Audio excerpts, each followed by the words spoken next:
Hello, everybody. It's Friday night, and that means only one thing. I have returned for the Weekender. And on this week's show, we have an Italian flair to the whole event as we cheer them up for crashing out of World Cup qualification. We've got some of the news, the indie, even the 3D printing, so many Italians sprinkled all over. On top of all of that, one lucky subscriber will get a chance to win Slaine. I can kiss my axe if that's not the right pronunciation. That's coming from Warlord Games and Rebellion, all about the Celtic High King of Ireland and the people he beats down with his mighty axe brain biter. If you want to be in with a chance to win that big box set, pop a comment below, be a subscriber to the channel, and if you can share us around and give us a like, that helps out too. Otherwise, sit back and relax, because your weekend starts here.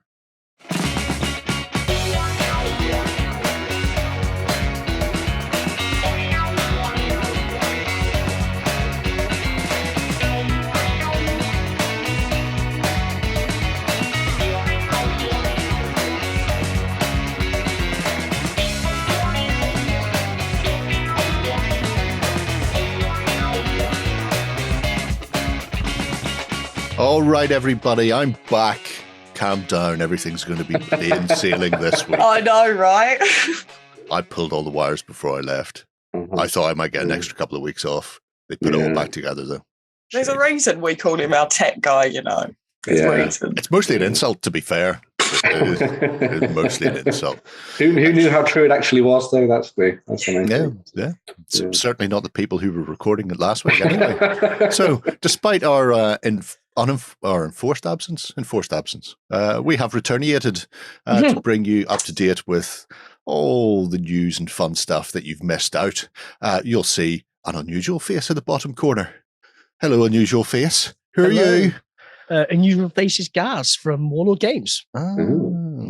Gaz from Warlord Games made the mistake of coming across and still being here when we were doing the Weekender. So I forced him at miniature point onto the show. I've been press ganged into this, yeah.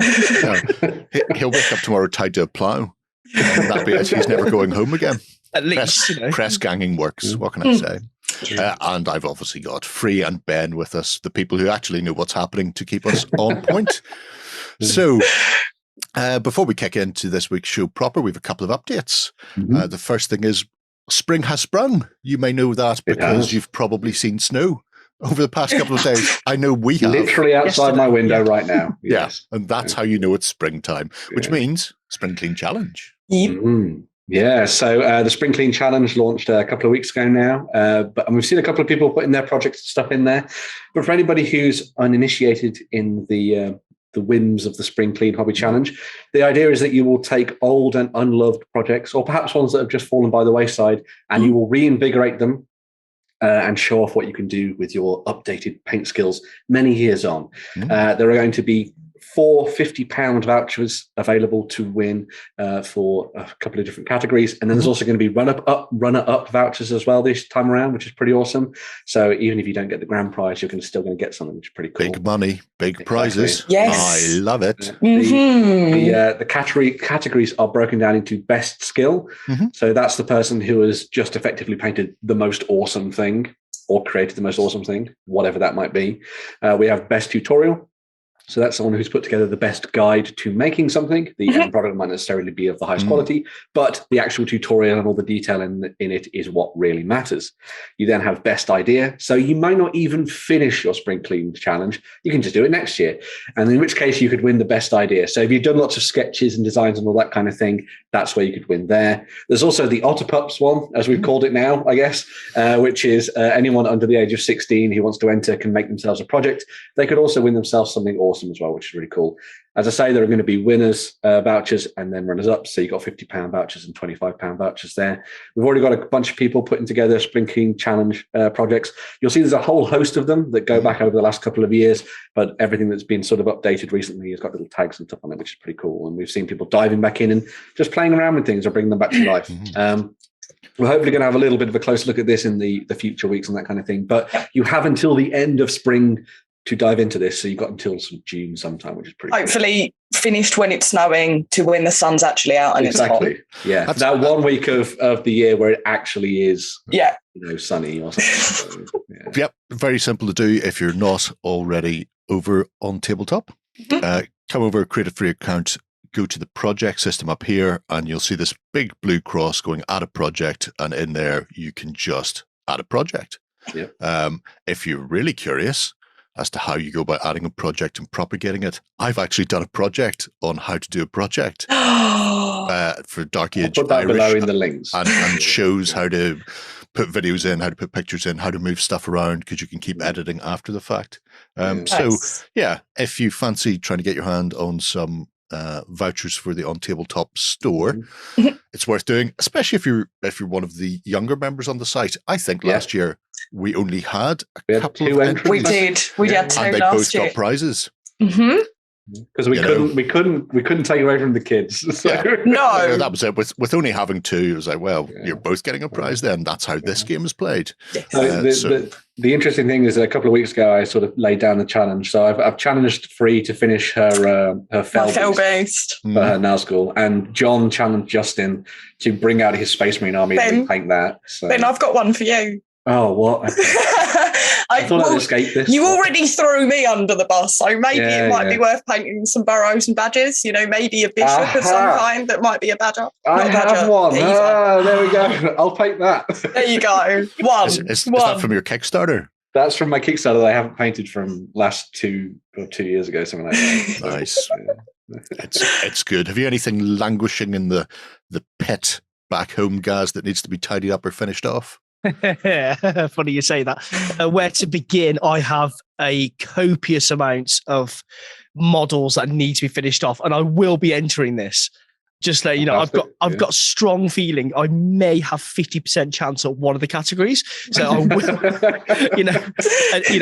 and by the Titanic feel of this, the children go first. No way, I'm going to be gunning for this. Perfect. 100% I'll be entering this. Yeah, so please criticise accordingly. We shall. So there you go. You've got about 3 months starting. Yeah. Last week. Yeah. Go for it. Apart from that, we also have a very quick update because this weekend it's party time. So Cromlech have put together a birthday sale that started earlier in this week and runs throughout all of the weekend as well. They're going to be doing 20% off their entire range, so everybody knows that we're a big that is the head of election. That is a head of election. Yeah. So they're going to be doing 20% off their entire range. Everyone will know that we're really big fans of the Cromlech stuff. We've talked about their October bits and pieces in the past. We've showcased a lot of their terrain and that kind of thing as well, in projects and all kinds of things like that as well. As I say, this is 20% off everything. So whether you're diving into the historical stuff, which is pretty cool, they've done some really nice Polish bits and pieces, a really nice little selection for those people that want to sort of dive in and play around with those guys. They've also got the Dark Forest range, which is really cool. There's the Frostgrave official terrain series. So maybe if you wanted to play a bit of Frostgrave and you've been working towards getting some terrain, now's a pretty good chance to go and do that too. Yeah. And also things like why would I not mention this? The Hospodar Dwarves as well. So they've got the Hospodar Dwarves that you can play around with and bring to the tabletop too. So there's some really nice stuff out there for everybody who wants to dive in and get something fun. And there's loads of bits as well. So if you're looking for something that sort of is alternatively grimdark, then you have options there as well, which is quite nice. So loads of things from Cromlech, and go and give it a look. Very sweet. So that's the updates out the way. Now time to kick into the most important part of the show, the part people watch and then turn off for the rest of it. Nobody wants to do. It's all about the indie of the week. And this week, Boobadabappy, we've gone all Italian with Mirliton. Now, technically, Ben picked this one. Yeah, I picked this one because I was almost threatened in the comments by one of our members who was like, if you don't talk about Mirliton, then I reckon we're going to kill you. So I was like, okay, fair enough. That's fine. We'll talk about it now. But anyway, so I was... Bribes work for me, not threats. Yeah. I mean, you're getting some lovely comments from the community recently, aren't you, Ben? Yeah. I'm well loved. That's my moniker. Ben, Bill, well loved. So anyway, so I was drawn to this by their recent Kickstarter, which is all about the... creating a set of diorama pieces, miniatures for a set of brewing monks, which I thought was really fun and interesting. But little did I know that there was an absurd amount of content on the Mirliton website beyond just a few historical kits. I'd obviously heard about them in passing, but I'd never really sort of dived into the range. And then when Jerry was like, oh no, wait, there's more. I was like, wow, fair enough. There is a lot in here for us to dive into and have fun with. But yeah, their historical stuff is pretty fantastic. And I think a lot of their work in terms of getting across like really nice character and sculpt detail is really nice. And they work in both metal and resin as well. So some nice options there, which is pretty cool. Especially when it comes to the train elements, a lot of those are resin, and then they have sort of metal things like the barrels and the jugs and everything as well. Which is those, I have to say, that little range of Drunken Monks is absolutely stonking. It really is nice. Yeah. A lot of people want to be raiding churches where they're taking up residence, probably. I have a sneaking suspicion they've just seen a line of sails on the horizon coming their way. And at that point, it was just, we might as well drink up, lads. Yeah. It's all downhill from here. So diving into the site proper then, as you can see, they do everything from historic and fantasy in 15mm, 20/28s, and then even some sci-fi from the Future Warrior range. Future Warrior may be recognizable to some of the older viewers watching along at home, the three of us who are out there, because Mirliton have most, if not all, of Grenadiers metal lines.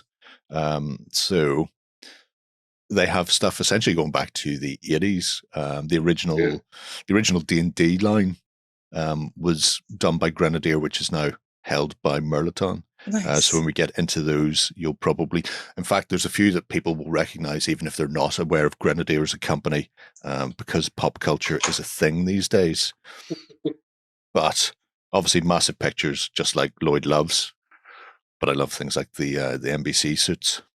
They're particularly nice. They're really awesome. Yeah. I love the guns they've got that kind of alien style to them, which is pretty cool. Yeah, they're like a pulse rifle kind of thing. Like a carbine pulse rifle. Yeah. That's really cool. Very cool.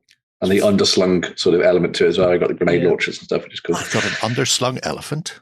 The underslung element. God damn it.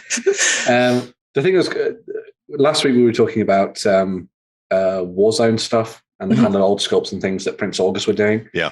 And I think the same charm follows through into seeing these kind of things as well. I think there's a really nice sort of simplistic nature to them, where it's like, most of them are going to be one piece, maybe 3-piece at max kind of thing. Yeah. But they're going to be really quick and easy to paint and fun. And you'll have a really nice dynamic set of models on the tabletop as well that will look very different from a lot of people's stuff that's sort of out there and modern. So, yeah. I mean, if you're going to be doing something like Stargrave, having those as soldiers or pirates is good. Yeah. They definitely fulfill the representation of the powered armored suit, the combat suit that your captain can wear, as a massive clunky mechanical thing that needs to be charged up on the ship every day.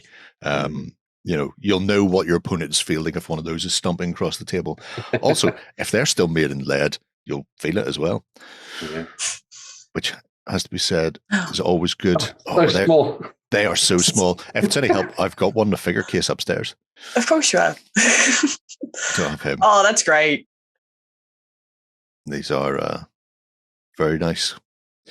Good old Steve Dean. A quality painter for years. The Secret Agents, I'm trying to remember. I think there was a rule set that went with it as well. Probably was, yeah. Nowadays, they'd be good for things like 7TV and stuff. They'd be pretty cool for that. Yeah. That'd be a nice addition. I think a lot of those are cobblestone sculpts as well. He did a lot of stuff for Grenadier along with Julie Guthrie and a few others. And bots. I think he's worked for pretty much everybody, I think. Everybody likes a bot. Everybody loves a bot, yeah. It's very mechy as well. Oh, there's a human behind it. That's a good size. That's good industrial scaled, yeah. 1144 in the finest euros. That's the thing. Like, it's one of the things that was kind of nice about, again, looking back at what we talked about last week. A lot of these older ranges, especially if you buy them from these bigger companies, are actually quite cheap. You don't have to go hunting around on eBay to find a lot of this stuff, which a lot of people would mark up quite drastically. Definitely. You can get your hands on a lot of this for a relatively cheap price. The shipping might be an issue, but maybe if you sort of dived in with a friend or two and, put together a big bundle or something, you could split that up. Your best bet is just to be in Northern Ireland where we don't have the shipping problem. Well, yes. That would be easy, wouldn't it? Yeah. Look, Is that familiar to kids? Oh, it's gone now. Hope you were paying attention. We'll have a look at some nightmares because everybody knows how much I love the cock. Of course. They do a massive range of Call of Cthulhu creatures. So we have Bayaki. I really love how there is no proper way to say these. It's just fantastic.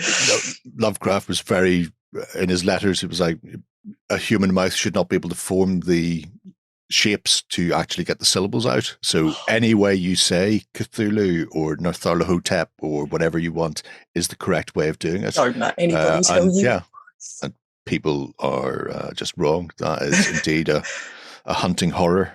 That's petrifying. Hell Beast. That Starspawn of Cthulhu, please. Oh, he's on a proper base as well. 25 by 50. Nice. One of the things that's come up quite a lot from people when they've talked about the Mirliton stuff, and especially these kind of slightly more weird and esoteric pieces, is that these would be great for sliding into a lot of this, like things like Silver Bayonet, for example, or the pulp figures range and that kind of stuff. If you're diving into that kind of game, using these sort of fills a lot of gaps in that because there's so many kind of like really odd creatures within games like that, and picking up something like this would almost fit the brief for a lot of those kind of quirky things that maybe McCullough has come up with. They're very nice. They're gorgeous. That looks like Harvey from the Call of Cthulhu play scenario from the original starter set. He does not go well at the end. Does anything go well in Call of Cthulhu? I was going to say, Jerry? No. It depends. You never know your luck. Serpent Men. No, nobody likes the Serpent Men. Cast them back into another dimension. Stay off those planes. Conan, the adventurer. They have an elder thing. That's what happens. Just so weird. I love how strange they are. Time streaming Yethian nightmares. Oh, yes, wow. please. Wow. If you're gonna design an alien, make sure it's alien. Yeah. It reminds me a lot of the original sort of sketches that Gygax had in the old sort of D&D monster manuals as well, where it's kind of like, let's just scribble something, and that's what it looks like, I guess. So. I think he was, it's fair to say he was heavily influenced. Well, yes, yeah. Especially by lady parts. Anyway. Oh, I mean, going to the fantasy. Have a look at fantasy, and we'll finish off on the historic, shall we? Yeah. Do it that way. Right. Fantasy is enormous. Fantasy Grenadier Classics, I will definitely be opening, but you can see there. Maybe we should each pick a tam and go with that. So I'm going to say dragons, not dwarves. So. Oh, curveball there, Ben. Yeah. Can I have creatures, please, Jerry? Oh, okay. Miscellaneous creatures. Anything catching your eye on that list, Gareth? I'm just thinking now, I want to have a look at the orcs. I always love looking at interpretation of orcs. Right. I'll do you a solid then and also give you half orcs. Half orcs, yeah. Oh. So you see how generous I am? He's going mad today. It's because we've got a guest on, yeah. So I won't bother scrolling through that, but we'll go straight to Dagrons. Oh. Everybody likes a good Dagron. And I have a sneaking suspicion down here we'll probably find one of my very first purchases, which was because I was so shiny and new, I didn't understand the concept. Wow. But where do you want to start, Ben? Well, the Dragon of the Mountain looks amazing, and also that St. George and the Dragon set looks really cool as well. I was going to open those because I've always like. There's a weird thing, like I really like dwarves, but then I also like the things that tend to kill dwarves. So dragons, and for some weird reason, giants as well, which tend to like slaying things, I guess. But I just love dragons, and I think they should be in everything you can do fantasy-wise. That'd be a really good D&D character, a dwarf that loves dragons. Yeah. It would be good. They can have all my gold. Just want to be friends. Yeah. I say he's being attacked by a vicious attack chicken. I think it's because it's more cockatrice than dragon. You know how I was saying that, like, sort of like a lot of these kind of are inspired by those kind of sketches from back in the day and that kind of thing. I think a lot of these dragons remind me of sort of books that I read when I was younger, which had these kind of like sketch versions of dragons or slightly weird and wacky ones, rather than the kind of more like the kind of, I guess you could say, the more established look that you got when you got sort of the third edition D&D manuals and things. Yeah, everything became like, no, this is what dragons look like, and I think a lot of people have sort of gone with that. I like looking back at these kind of weirder ones and stuff because they remind me of the illustrations that you would have seen in older books and things. So remind you of the good old days. The good old days, yeah. Back in the day. Like my old sort of Beowulf picture book. These kind of things that were like in that. I know what you mean, though. It's a particular style of drawing that's been. Yeah. I could see Ray Harryhausen animating that. Yeah. I mean, you're one step away from that chomping at some Greeks. And I love that. I feel. Probably a fairly cheaper, probably a bit cheaper than buying these than buying a sort of one of the more modern dragons out there. And then you can use it in your D&D games. So also, it would fit on a table, unlike a lot of modern dragons. That's true. That looks spectacular and are huge, but awful for gameplay purposes. just the worst. Yeah. Will it be on here if I go down? Ooh, that's Chinese nice. Dragon. I wanted that Paladin dragon so badly. They had a really nice catalogue. I used to sit and drool over it. A dwarf knight on an armored dragon. What? Oh, their dwarf range.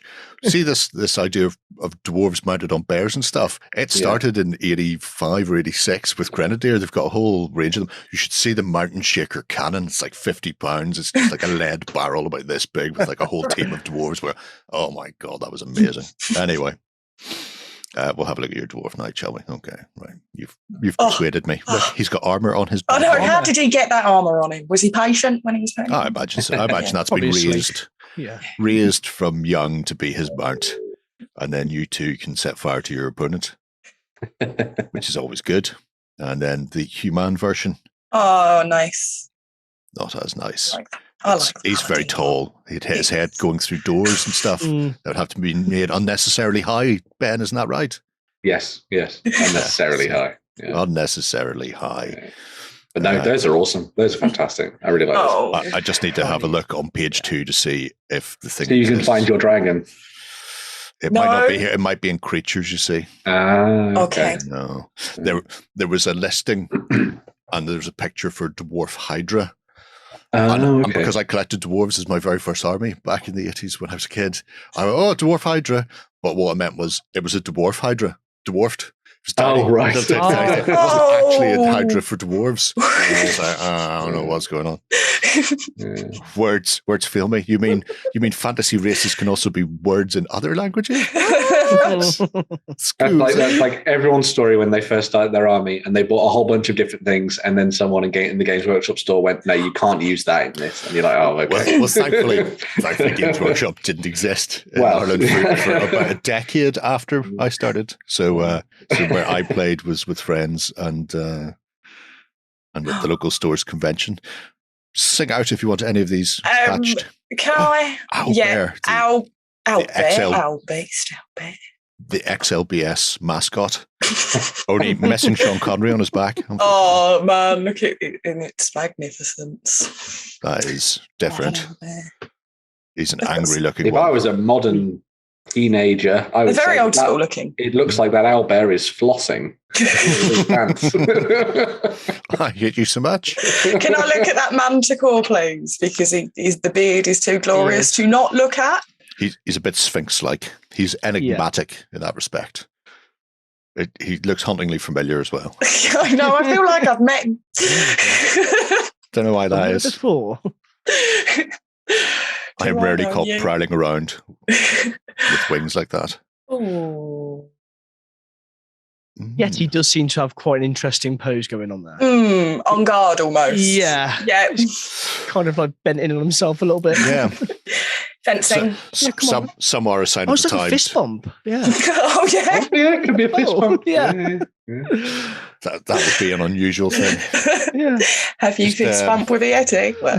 just fist bumping Sherpa tensing for not giving away his location when Edmund Hillary was looking for him. So we saw it. He's been those dwarves as well, yeah. Just repeatedly punching people in the face. Yep. That is the way to do it. So what else are we going to have a look at then? So there's Chimera. Oh, nice. That's very different. It is. Snake tail. That is very different. Goat head coming out of the back. No thanks. In the actual technical term of a monstrous chimeric animal, I think that ranks right up there. That's disturbing. That very much is nightmare fuel. Nightmare fuel. You couldn't mount one of those. Your seat's taken. Well, if you no, I was going to say if you slid on back and used the antlers or the horns as handlebars. If a Cerberus was some kind of terrier, small kind of Cerberus, like a next door neighbour's dog. Yes, exactly. Somebody's kept a little Cerberus. They just pull them out of their little. What's that? Datsun coming at you. Yeah. Mini Cerberus. Okie dokie. There's quite a few pages of stuff. Yeah, I'm going to skip on to 3. To 3rd. You need to see if you can find your creature, Jerry. Or maybe we should just... Oh, they have dinosaurs. Oh, they've got dinosaurs. Yeah, just plot the dinosaurs. Can I look at the Stegosaurus, please, Jerry? You can. I feel like I'm on countdown. Can I have compliment, please, Jerry? Man, I love Ankyla. Is it? I always call them ankylosaurs, but I think it's ankylosaur, is it? Yeah. Ankylosaurus or ankylosaurs. Yeah. I just love them because they're massively heavily armored dinosaurs with a huge club on the back of their tail. What's that like? Not to be tripod with. Yeah. Man, we need more dinosaur games. We need dinosaur miniature games and all sorts of things. Yeah. This strangely looks a bit like Christopher Walken, and I don't know why. He is that good an actor. He could play a Tyrannosaurus. Yeah. They're so cool. I think they're my second favorite dinosaur. Everyone has favorite dinosaurs, right? Oh, yeah. Yeah. Yeah. Iguanodon is my main favorite, and then Ankylosaurus. Nessie is my favorite. No raptors? Any raptors? No. Raptors here, right here. Oh, okay. Yeah. The raptor crowd. Basilisk's eating bones. Oh, that's a whole slew of bones. Wow. It's unusual, different. And then there's the Demogorgon as well. So, hi, kids. Made refamous, I guess, by Stranger Things. Stranger Things, yeah. So this is the model they use in their game because this is the Demogorgon that would have been around at the time. Yeah. It's still awesome. I actually think I prefer this. I think I prefer this to the more modern sort of ape-like version. I think I like this. Yeah. It's more classic, isn't it, really? Wow. Happy is. It does look. It's the dancing arms movement, doesn't it? It's like the slight smile. Yeah. Almost. I'm going to eat you. Hug back. Then we have Norks. Orcs. Where would you like to go for the orcs? Wolf Riders. Wow. Wolf Riders all day long. Because normally they're goblins, but let's have some orc Wolf Riders. Do you like a good Wolf Rider? I like that wizard. He's cool. Yeah. Got a drummer. Yeah. Standard bearer. Here's the wizard. With his staff. Yeah, they were. The boar thing is GW laying into the pig bit. Wolves were the way to go. I mean, who's going to get a pig? Makes no sense. They make no sense to me. I always like the orc range. They did a really nice plastic box that I think you can still get from EM4, where you can get like 50 orcs for like £8. They had a nice design that was kind of almost Asiatic. They had a bit of a flavor to them, but at the same time being distinctly brutal. Those guys are mean. And very detailed, these ones. Yeah, the second in from the left looks very sinister. Yes. Yeah. Very. I like those. I like seeing orcs have looked that little bit more martial, if you know what I mean, or almost in line with a little bit of how hobgoblins are almost viewed compared to like the traditional orc. Because I always think like, well, you're a race of badass warriors. You don't always have to be the guys that are basically just bashing things together. You could actually be heavily armored and brutal and nasty and horrible. So, yeah. A lesser orc riding a lesser orc. Symbols. Don't see many symbols. No. Is the end orc on the right there trying to pull off some sort of like axe in the stone? Yeah. Yes. That's how they chose who was the new war boss. Yeah, dwarf. Cut him in half and put him on either side. Oh, yeah. He looks so cheeky, the one next to him as well. Mm. He does look a bit cheeky. Just laughing at him. He's like, yeah, keep trying. That's more Gamorrean guard. Mm. So you're less Dinosaur and an orc, so it's all the best stuff. all the best stuff. You're happy now. Oh wow! And the big orcs. Big boys. Big orcs, also known as Oh, porks. nice. Yeah. Folks. Nice. Let's go. Channeling that Etin vibe. Very Yep. cool. Yeah. He is very sparkly. Hey. Very regal. I for an wonder orc, if I isn't can. he? I wonder if I can find a picture of it. What? Jerry finds picture. It's very important because there was a thing for Blackadder and Comic Relief. Oh, when they went to the future. When they went yes. to the future. Yeah. I know what you mean. Yeah. I think I know what you're talking about. So if I open that, will this work? I go there and do this. Yes. Yeah. Is that not him? It's very close. Yeah. He's just missing a little slave goblin. Yes. Yeah. On scarred for life. Yeah. I'm so glad I could bring that to you all. Anyway, Brilliant. I've confused myself as to where I was. Oh, there's some big orcs. Big oaks. Big There we orcs. go. Okay, cool. Bulkier, ogre sized if you want to use them. Yeah. Big boys. Grenadier had their own game called Fantasy Warrior, so hence some of Someone made a delineations. project about that, didn't they? Back a couple of months ago, I think. Maybe was it? Yeah. Yes, somebody did. I want to say they're from Scandinavia, but I don't want to pin my colours to mast with which Scandinavia they're in.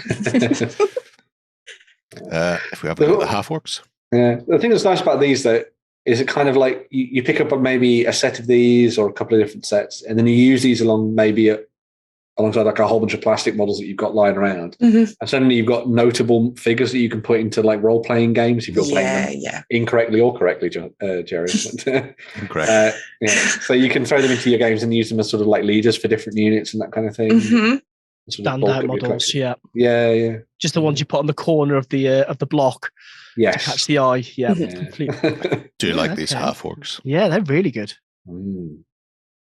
Uruk looking. Very They much do so. have like an Uruk feel to them. Yeah. I like the cleaver weapons as well. That's a cool idea. Quite blunt and just Blunt and brutal. Okay. Yeah. Brown skinned. Anyway, that's enough of the fantasy. Otherwise, we'll be here. We will be here forever. Well. Because there is everything. But we'll just have a quick look at some of the historical stuff. So definitely have those. I'll have a look at some of their 15. I'll have a look at their 15 mil dwarves, Ben. How about that?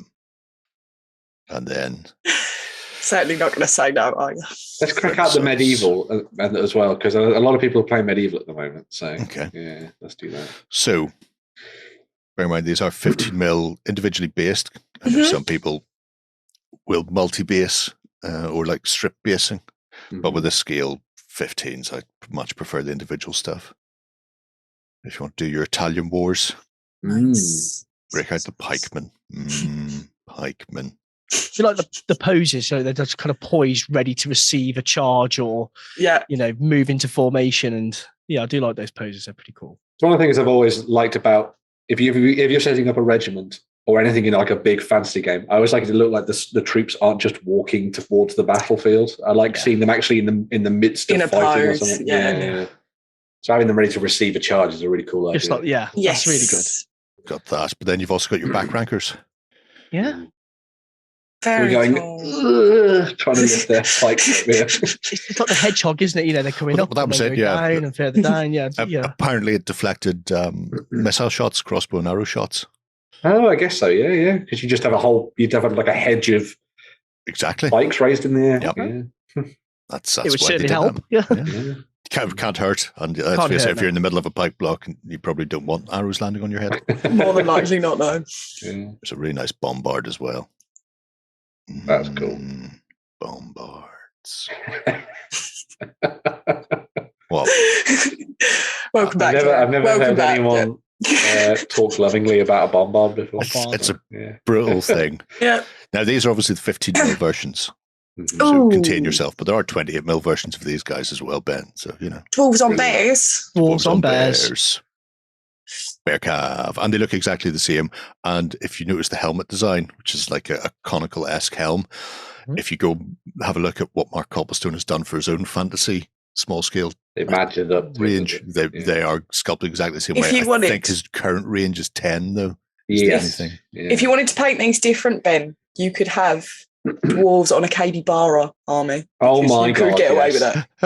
Yes, they've got the rounded nose. But the problem is, all your opponent has to do is deploy a load of hot baths and saunas and stuff, and they don't get any further. So they stopped in their tracks by that.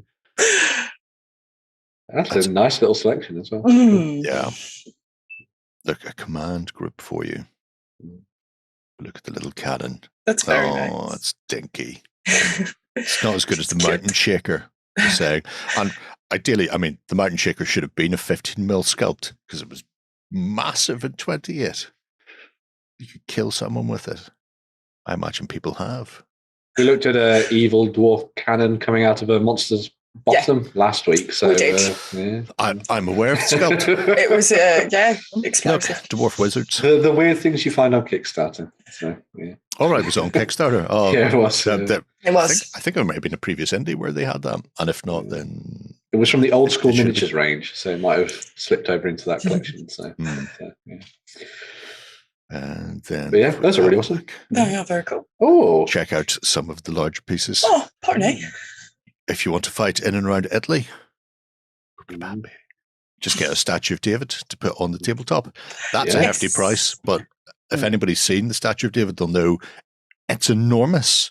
I wonder how big this is. How big yeah. I think it is. Not a subjective marker. I think it is sculpted to be 28mm scale, in which case a 28mm miniature is probably coming up to about knee height. Oh, wow. Because David is fairly massive. David is huge. Oh, well, maybe not that picture. Oh, terrible. Look, there's a Lloyd shot for Lloyd. Oh, there you go, Lloyd. Lloyd can be happy. Very nice. Different, certainly. Yeah, for sure. Wasn't expecting to see David in there. No. And again, more the pikemen, but larger scale this time. And there's a whole host of them. They are beautiful. Yeah. Italian wars and fighting in around the Renaissance. You two can attempt to take Rome. Yeah. Some of the pikemen reaching over the front. Yeah, that's cool. Yeah. Oh, I always like that. Really good poses. Yeah, I always like that helmet design as well that you see on that guy in the middle, where it's kind of like it comes to about here, and then you can see it like underneath. I think it's a really cool look. Yeah, the Sally helm. Yes, I love Sallies. Yeah. They are sweet like candy. But it's almost the Judge Dredd helmet of the Renaissance world. The Renaissance era, yes. Lots of very strong chins. Yeah. Goes. Got your NPCs, general villages, general bits going on. General. If anybody likes doing scratch building and the like, there's a place to come. Just being able to pick up door rings to save me having to actually make my own. I spend too much time shaping door rings. I generally do. Did you spend more time shaping door rings or building cactuses? I give up building cactuses. So, yeah. I like that so far the medieval range is a lot of civilians and animals. Yes. And no soldiers. Yeah. Peacocks and herons. Oh. Yay. Wow. My friend is deathly afraid of peacocks. I'm petrified of birds in general. Well, birds that pose no threat whatsoever. I'm great with like hawks and stuff, but no chickens, no turkeys, no. Yeah. You're in a safe space. We can talk about it here. As a pigeon face plants your window. Yeah. Yeah. If you want to recreate the film Midsummer, on tabletop, all you need is an old man and somebody with a massive wooden maul. Spoilers for Midsummer. I really like that. That's cool. Really cool. Because that feeds into the one of the alternative sets you can get from their Kickstarter, the recent Kickstarter, the Monks one, is you can get basically the diorama surround for making the scriptorium, so you can have them all sitting in it at their desks and things, which is nice. That's cool. There's 2/3 of a crusade, or maybe that's them returning home. Once you've lost your first member, you're done for. Yeah. We left the other one there to be king. That's the and that's them going out again. It was quite nice because it was interesting looking in the comments underneath the news story we did about the monks one, because everyone was like, oh, do they just do things for dioramas? And everyone's like, no, there is so much more in here. So it's probably a good idea that we did talk about it this week, so that people can feel like, wow, there is actually a hell of a lot of stuff in here for people to play around with, especially with like the Barons War being so big right now as well. Diving into this kind of medieval collection and picking up some of these particular characters would probably be a good way to kind of then form a warband around that for use in the game. Like just pick one of these notable characters and be like, cool, so who were the followers that would have, fought with him on the battlefield? I'll add them into my Graf Albrecht von Heigerloch. Of course, yeah. Yep. That notable character that everybody knows about, yes. With an impressive helmet. You're going to see that coming from a distance, aren't you? I like the credit where they got the heraldry from. That's cool. Yeah. Mayonnaise Codex. That's good. Very nice. For the particular nerds in the audience, because I haven't heard of that one. So there are certain scrolls and rules that you can look up online to see who was wearing what and what colours things were. There's a Wounded Knight falling. That'd be quite nice now. Oh. Multi-base. Oh. Horses going down. Somebody's about to get 10 ton of horse lamped into their head. Yeah. Oh well, that'll harden. And the spearman who brought the horse down is about to get hit by a flying knight as well. Yeah. That's page 14 of 21 pages. So everything that you need for the medieval, and that is just one section of the historics. There are so many more, and then there's even some Italians in 20 mil. But if you haven't checked them out before, definitely worth having a look at Mirliton and just seeing what is in there. Obviously they've been doing a wealth of stuff for years. They have some old gems, but the current Kickstarter shows that they've also done some spectacular new bits and pieces. Yeah, so they're playing around with digital sculpting and stuff as well now, as well as the handmade stuff. So sign of the times, they tell me. Sign of the times. Right, we're going to take a quick swish, and when we come back, we'll have a look at the news. Coming to you from the center of Northwestern Europe. Covering board games, war games, card games, and all that you love. It's the news. Yeah, back with some news. Obviously, we missed out on a lot of stuff from last week because of the event. But I'm going to bring us back to what we were talking about then, because it was so awesome that I have to share it. And I think everyone's getting a little bit of kind of like Horus Heresy fever at the moment.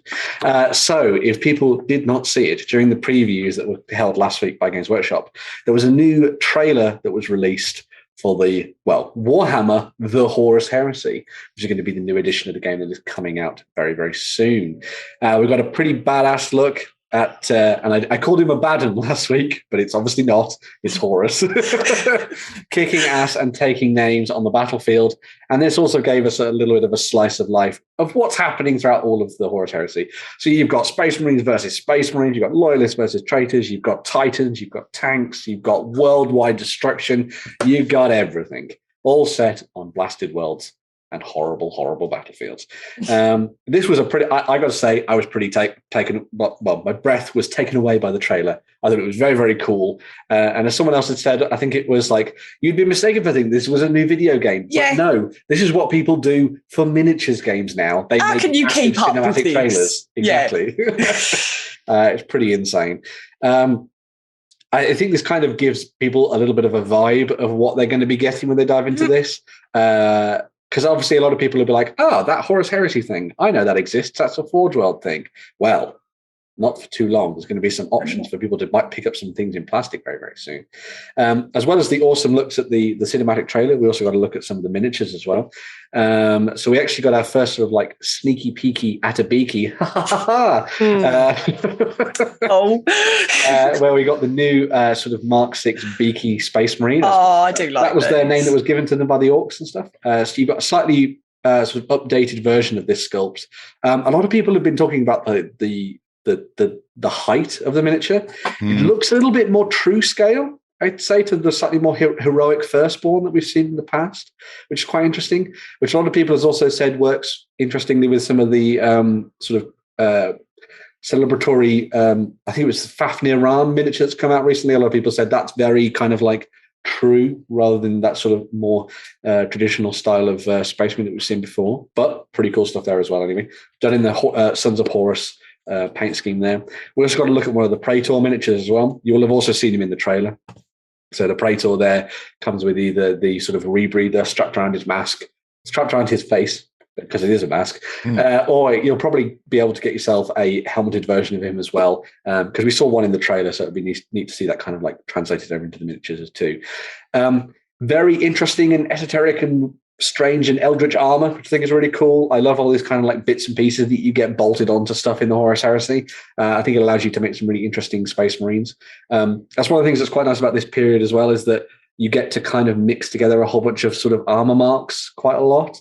So you'll have legions and traitor legions that a lot of people will be like, well, they need to scavenge parts from other marks to make the kind of armor that they need for, use in battle and things. So you can have a little bit of fun with that, which I think is quite nice. As a lot of people have kind of like talked about it in general, the Horus Heresy is kind of like you're playing historics, but you're doing it in the world of Warhammer 40,000, which I think is kind of cool. So you get that thing of like, you get sort of Warhammer rivet counters, I guess, where you're like, no, there should be 8 studs on that shoulder pad, not 5. I'll go one better. I'll drop one in right now. That's the Mark 6. That was developed towards the end of the Heresy for the Loyalist chapters, because they didn't get the new Mark 4 because it went to all the originals. Yeah. So there should be noticeably different ones, because Horus got all the new Mark 4s and immediately gave them to the legions he knew were on his side. So why have they not given them Maximus? Why is he wearing something that doesn't come until the end and is used primarily by the Loyalist chapters? I would love to say that I know, but I imagine it's because nobody at Games Workshop knows their own fluff anymore. They're aware that the Rogue Trader Mark 1 box was beaky, therefore beaky. It's a, sign of the times, I suppose. Maybe if somebody at GW can look up Wikipedia once in a while and see what they're supposed to be making, that would be amazing. Go to it. Well, this will be an interesting one for anybody who does know. Like, I've always viewed, is it the World Eaters? I've always had blue shoulder pads, was it, back in the Heresy era? Did they change over to red during that period before they became the fully red armored ones, or is that just something that's a mistake that I've seen in some artwork as well, or is that? No, I think they were originally blue, then they went red before going fully red. Oh, okay, right. Yeah. There we go. So it's not too much of a massive thing then. That's kind of cool. But this again, sort of, well, the trailer that they released kind of harks back to possibly the worst kept secret in Games Workshop history, that there was going to be a Horus Heresy plastic box set coming out. And these are the preview images that potentially destroyed our stream from the inside last time. Who knows? But this is kind of like a little bit of a glimpse at kind of what's probably going to be popping up in this. I'd be very interested to see if they do things like a tank in the set. I could see them putting the Contemptors in and stuff like that, which would be kind of cool. But as you can see, a lot of these line up very nicely with the plastics that we just saw from the Games Workshop preview as well. So I would assume this will be coming fairly soon in the next couple of months. I know a lot of people have been talking about it. They're going to be previewing a lot of stuff every week for, I think it's the next month or so, over on the Warhammer community website. So that'll be kind of cool. But as I say, a lot of people getting Horus Heresy fever at the moment. So. Well, when you release a trailer like that, it's going to do something, isn't it? Yeah. Space Marines. Who'd have thunk it?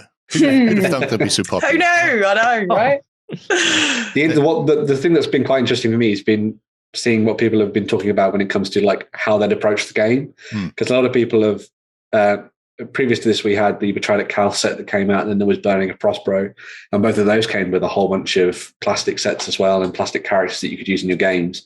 So there's a very easy in to the Horus Heresy. Beyond that, you then got to start looking at the resin kits from Forge World, and it'll be interesting to see whether or not Games Workshop kind of like, no, these are the plastic ones we do, but then you must buy the resins. Or if they're going to start to slowly make some of those resin kits plastic, would be quite interesting. But it'll be, but yeah. Time will tell. Yes, what will be. So moving away from the far future and into the historical past, with a whole range of stuff coming from, how's this pronounced? This new company, Warlord Games. Yeah, I've heard them somewhere. Right, well, they've been doing some Italians. Oh, look at the boobies. It's right in the theme. Yeah. A whole host of new support units, I suppose, for the Italians for World War II. This comes off the back of the plastics finally being released, which seemed like you've been hanging on to them forever and a day, guys. But finally we've got them, and there are. I'm not going to pronounce any of these. Oh, give it a go. I will not, because I'll offend everybody, including my own mouth hole. But there is the Italian Army Support Group. So always do nice support groups, which are handy ways of bulking up your reinforced platoons for bolt action.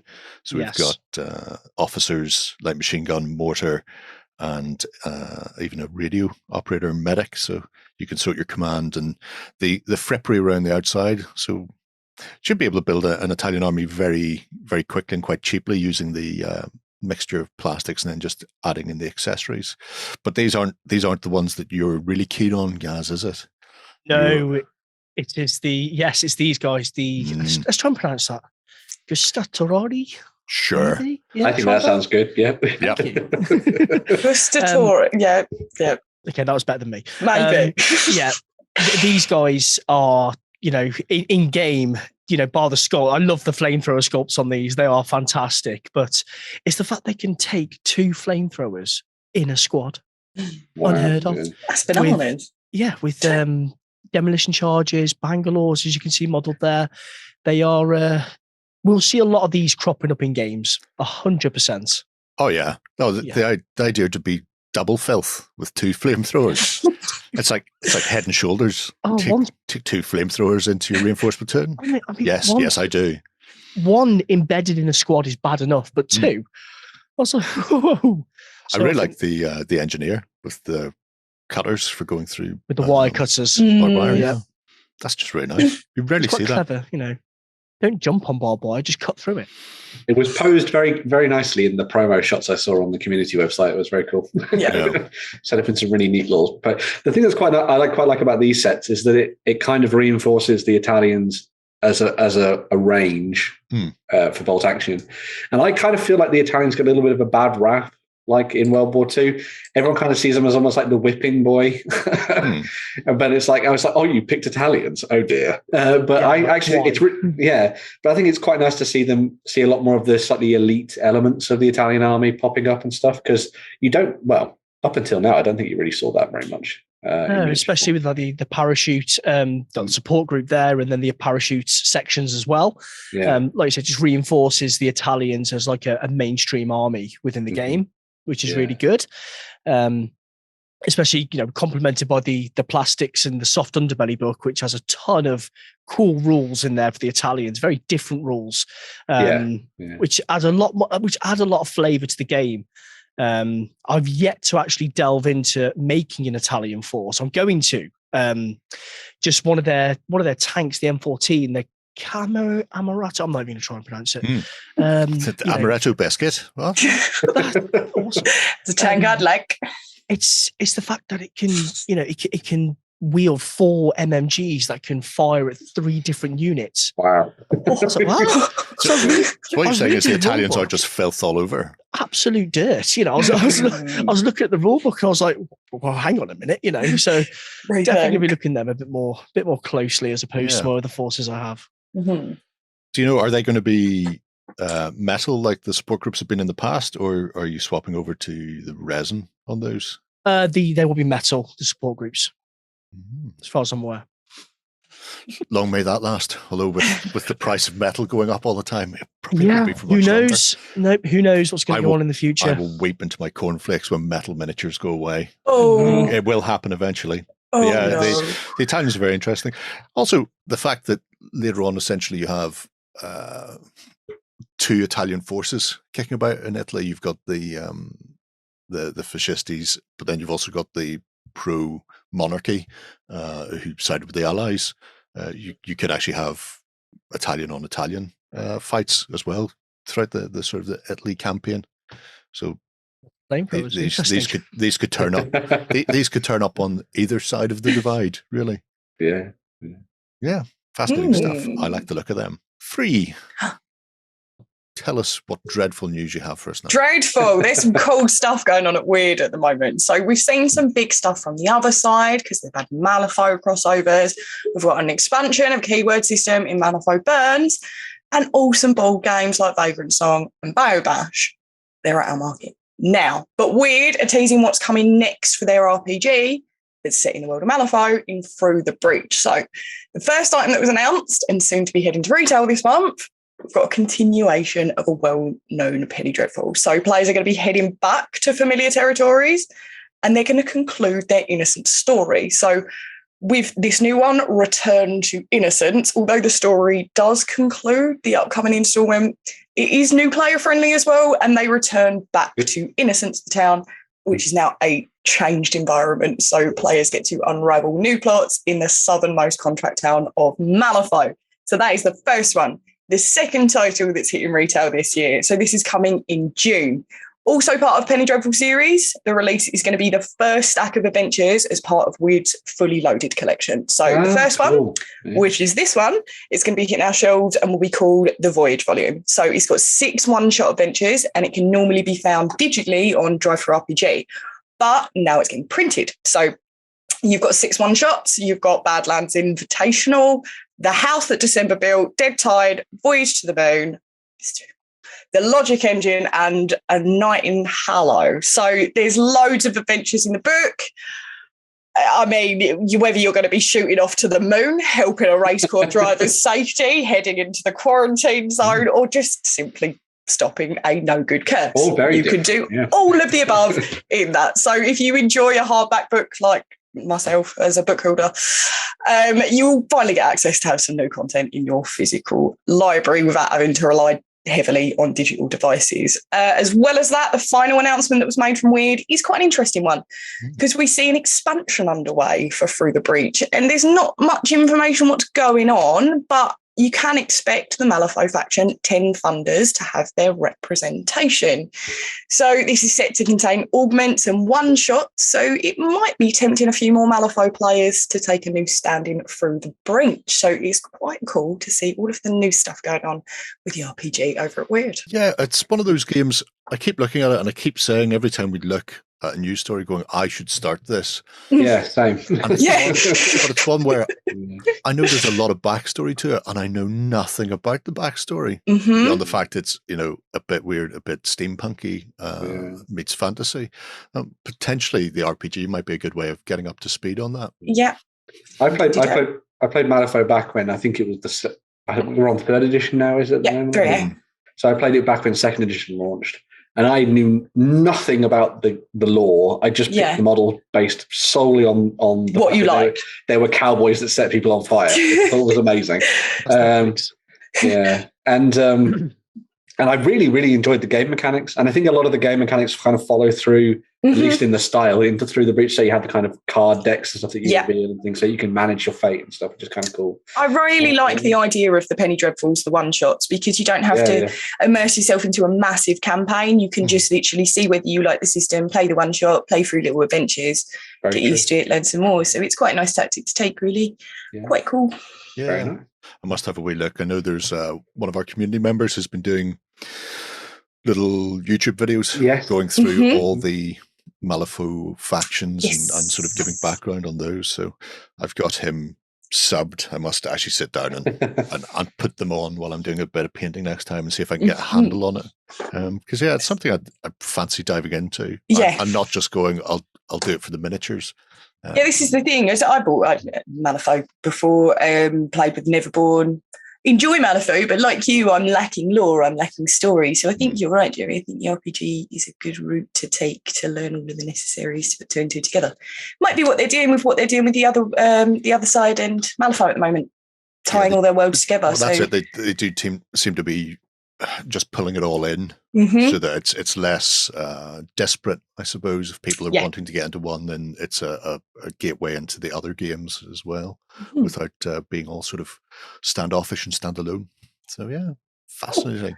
Where are we off to next? I'm going to go all wibbly wobbly, timey-wimey. Isn't that what you kids say? Right, why? Because occasionally you just need to take some British and throw them into, space. Of course. Yeah. Wargames Atlantic celebrated their 3rd birthday. Don't look a day over 2. Oh, 3rd birthday last week, and in doing so, they put up a set of pre-orders for a whole host of new box sets. The first 2 of which are the Bulldogs and the Goths. Yeah. So we've got one sci-fi / steampunk and one historic. The Bulldogs are the British set. Anybody who has collected 40k in the past will remember when Imperial Guard used to have multiple regiments. Before everybody became generic Cadians. They used to have interesting things that you could do. And one of the biggest ones was a conversion of Mordian Iron Guard into Praetorian for a display at Golden Demon back in, I think, 97 or 98. And the Praetorians went down in sort of myth, legend, and infamy as being this fantastic set that nobody could get their hands on. We'll not go there, but yeah, I do quite a lot of them. But Wargames Atlantic have released this box set for pre-order. Due to ship in May, depending on where you are in the world, that might be early May or could be later May. Because they ship through multiple hubs. But the box set itself will allow you to make up a whole host of, I would say, anything from Victorian sci-fi through to hard sort of 40k level in a very British theme. As you can see here, these ones have been done with pith helmets because that's the Praetorian way. But like all of their Deathfield sci-fi range, they do come with multiple heads. So there are the steel helms that you can see from sort of World War I and World War II. There's the berets for sort of more para. There's You're like a good beret. There's also the peak caps. And there are enough of those heads to make all the models in the box with the same head type. That's cool.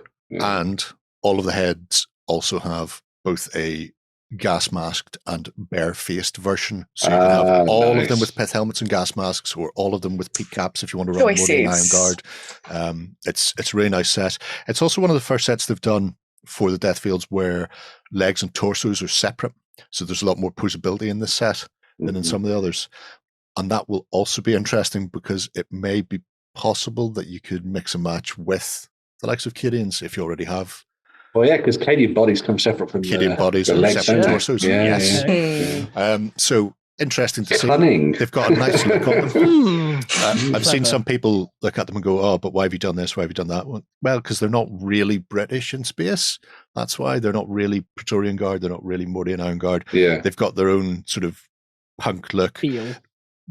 I've seen. I'm going to say it was Leahy painting up a set, and he painted up a set like this in the Welsh colours, essentially the British Army colour era. Cool. Yeah, but then he also did a set in khaki, like you would have in World War I and II, and they've got a nice balance with the way they've sculpted the uniforms, where it works for both without looking like you've just painted it weirdly. So they've managed to hit a nice spot, so it can do the Lord's own work either way. So I'm looking forward to seeing those on the table. Yeah, definitely. That's some really nice scatters around as well. It is. I appreciate a good setup. Some berets with respirators, might do a new Elysian regiment. Oh wow, yeah, that'd be cool. The original Stormtroopers that GW did were beret wearing. There was none of this stupid armor and ridiculous masks that they have now. The other thing is the Decline and Fall box. Nice. So these are 30 multi-part Goths, and again, it can be built in a variety of flavors. I believe there are enough pieces, if memory serves here. Every sprue can make 5 men. The sprue has three slings and 3 bows. So out of a full box, you can make 18 of either or. However, there's also enough hand weapons, shields, and spears to allow you to equip everybody in the box. So you can have all of them, depending on what you need loadout wise. You can't make all ranged with the same weapon, but for most games you won't want everybody to have the same weapon. And I really like these. I did see somebody, Doug actually was asking, what's the difference between Goths and other Dark Age sort of factions. Now these are a little bit earlier and slightly to the side, but obviously if you look at these and you're looking at some of the bare-headed chaps, really just losing the shields and replacing those with large round shields, they would get away with being used as Anglo-Saxons, Saxons, Vikings. Easily. Being able to put a load of Viking bow and bondi on the tabletop for something like Saga, for example, very cheaply is a good way to go. Yeah. And because all of the Decline and Fall multi-part boxes are interchangeable, you can steal bits and pieces from some of the other boxes as well. So you can use the armored bodies with them and that kind of thing. So. Yeah. So we can see the late Romans here. You could mix and match with them to get some armored Goths if you want your nobles. Or make them auxilia, I guess, for the... Or make them auxilia for the Romans as well. Yep. That would work equally well. So, and I believe that's also going to be a May release and on pre-order at the moment. So if you're after a bit of the historic or you fancy taking off into the mists of some Victorian sci-fi, killing up some Martians, then, they've got you covered either way. I should also say the box set is also up for pre-order as well, so you can go and check that out too. So if you want to dive into the box rebellion, you can do that. It's cool. Yeah, boxers are very nice. I just forgot to put it in the running order. There we go. Especially if you like Tigger onesies. Yes, the box rebellion is like right. Who's next then? So next, the Italian theme continues. So we're going to be moving to the world of Carnevale because they have just released their new big updated rulebook called Blood on the Water. So Blood on the Water will be a new book that contains all of the core rules from the existing game that have been retweaked and updated, alongside new scenarios, background, and sort of effectively pushing the story forward within the world of Carnevale. So this is basically the best time to dive into Carnevale at the moment because this is the most modern set of rules that you can play around with and have fun with. Alongside that, they were like, well, we should probably make some miniatures to go along with this. So every single one of the factions within the game has now got themselves a new set of miniatures. Nice. So you have the likes of the dock workers here, which I think are fantastic. They're great, yeah. One of the nice things about Carnevale, and I think skirmish games in general really, is that you can play around with lots of individuals that all feel like they have their own character to them. And I think Carnevale personifies that pretty much in its entirety. You have things like the dock workers, the Venetian Navy that we've seen. There's the feral besiegers, the sleepless undead, the airborne colonels. The Knights Hospitaller are pretty cool. And then, yes, you have the unhinged understudies as well. Which are pretty cool. These frog are bizarre. Yeah. So cool. Yeah. It's the smile on his face at the top as well. Like. Weirdly, that one coming over the wall / chimney does seem to be grinning away. Yes. Happy. You know what these put me in mind of? No, bizarrely, is the real Ghostbusters cartoon. Right. They would often have ghosts that were just, just a mouth with some sort of long tail and too many arms in a weird way. Or they just look like that. They look like something that Peter Venkman should be running, screaming. Random ghosts, yeah. But what's quite nice about the Carnevale range as a whole is that they kind of allow you to dive into sort of a historical look at Venetian society, but then there's always a twist and an edge to it at the same time. and they do something a little bit weird as well. That But guy's even armless. then, yeah, when they what we noticed about that guy is it looks like it's an armless vampire. So they've basically kind of weaponized some bloodsucker. Oh, like Yeah. Walking Dead. Yeah. Yes. kind of Michonne and her two Walking. brothers. Yeah. Arms. I really love how they're not conventionally stitched in the normal places you would No. suggest. It's just, I'm going to put an extra torso on top of a neck and it's going to And look then just as petrifying. Rivet this piece of ironmongery to his hand. Yes. Not holding it, just riveted to it. He only needs to lean back to sit down anyway, so he's quite all right. Leshen? Almost. It's got a Leshen helmet. Yeah, Leshen inspired. Yeah. I think this is one of my favourite ones as well because I just like the idea that it was different flavours of vampire. Yeah, So you had like a child vampire, a more traditional ghoul, a lady, a noble Bellatrix vampire. Lestrange at the top and everything. Exactly. And then you just had the beefcake vampire as well. Very Van Helsing-y kind of vampire. Yeah. Love that. The child is scary. It's great. Yeah, it's the little dress that ties it in, isn't it? It's quite disturbing, yeah. I think my favourite actually is probably the Knights Hospitaller, though. I have a thing about badass knight warriors fighting evil, and I think these are pretty cool. Although righteousness and justice for Ben. Yeah, although obviously within the world of Carnevale, the Vatican's not necessarily the nicest place. So they've been sort of introduced here, which I think is really fantastic. And you've got, again, a nice section of different styles of model that you can use in your games. They all feel like they've got a nice character to them. You've got like the old sort of like grizzled veteran with his massive hammer. You've got the guy who's probably a little bit of like a saintly hero, sort of kicking ass and taking names, but maybe he's a little bit of a wet blanket perhaps kind of thing. Yeah, and then you've got the sort of the spunky youngster, and then the kind of like two followers as well. So it's a really nice little mix of things. And again, it kind of brings together that sort of historical leaning, whilst also going towards something a little bit quirky and a little bit weird as well. So yeah, some good stuff there. Oh, these are my favourite. It's the guy in his onesie in the bottom right, and then the guy in the back in motion. Yeah, keeping it away from the scene. It is. They're a fascinating bunch of people, aren't they? It's the colours that do it for me. This particular Carnevale anyway has so much colour to it. Really this faction specifically is just gorgeous. Yeah, it's a riot. Yeah, and you can approach it from like two different angles. Well, you could paint everything in this slightly more colourful style. Or you could go totally gritty and twisted and weird and throw loads of weathering material on things and that kind of stuff. And like actually, why is he so angry? Yeah. Is it because the Zoom didn't work last week? Maybe. He's got to reload that 6-barrel. Yeah. He's like, I love the expression on the guy, the chap in the centre. I do. Yeah. Until I saw the chest, I actually thought he was holding a cookie. I'm going to pay you he was like, to go away. It is. Take this, peasants. That's where the coin's going. But yeah, the folks at TT Combat have done a really good job at Carnevale.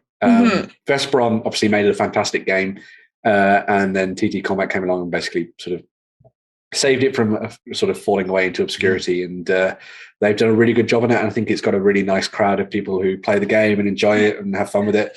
A little bit like Bushido, it's like one of those maybe more underground games, I guess. But I know a lot of people are really into Carnevale, and if you're new to it, I think this is the perfect time to give it a shot. I think.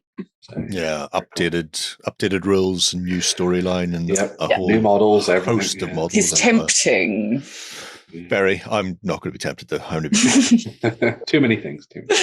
Right. Yeah. We have some RPGs to finish off the news. Yes, we do. First? So a couple of Cubicle 7 sort of announcements and stuff. So the first of these was a preview for what's coming for Wrath and Glory. So I've talked about Wrath and Glory on the website quite recently. But that's sort of a dive into the core rules and giving you a flavour of the game. To sort of get you started in it, though, they are actually going to be putting together a new starter set. So it's going to be available digitally this year and then physically next year. It may be a little bit earlier, depending on if things work out, but that's how it's sort of working at the moment. The actual starter set comes with a sort of a new adventure for you to dive into called The Traitor's Hymn, which is pretty cool, which is a huge exploration of a flotilla in the Grimdark universe. Yeah, that's what I was trying to say. Which is kind of cool. It's actually been designed so that you learn as you play. So you can literally open the box, give people the character sheets, and just start going, which I think is really cool. The system in Wrath and Glory is very nice and simple anyway. There's a couple of sort of granular elements in terms of like how weapons and stuff work and that kind of thing. But the basics of it all is pretty cool. It's all sort of like D6 pool base, which is kind of nice. You've also then got the Flotilla book, which kind of expands things out and gives you more flavor for the sort of world of Warhammer 40,000. There's, as I said, all the pre-generated characters in there as well, so you can have fun with that. Then there's also going to be dice in the physical set as well, so you'll be able to get yourself some nice dice. Everybody loves a new digital set. No, unfortunately not. So, but as well as that, you've also got the GM screen coming out. The adventure that me and Justin and some of the folks from Cubicle 7 played a couple of weeks ago is actually featured in this. So if you want to play out that Orky raid, then you can do, which is quite nice. But as well as that, you've also got a whole bunch of other sort of introductory adventure for you to play, ranging from tier 1 all the way through to tier 4. So if you want to play as a basic sort of guardsman, you can. If you want to play as a space marine, you can, which is kind of awesome. There's also a whole set of new NPCs in there as well. So if you want to generate stories and give people plot hooks and adventure and that kind of thing, they've put all the stuff in there so that people can dive in and have fun with that. Basically, combine those two things together, and you've got a really nice way to dive into Wrath of Glory and have fun with it. If you are eager to play it now, there is a really good free scenario that you can play that's available online, either through Cubicle 7 or through Drive-Thru-RPG.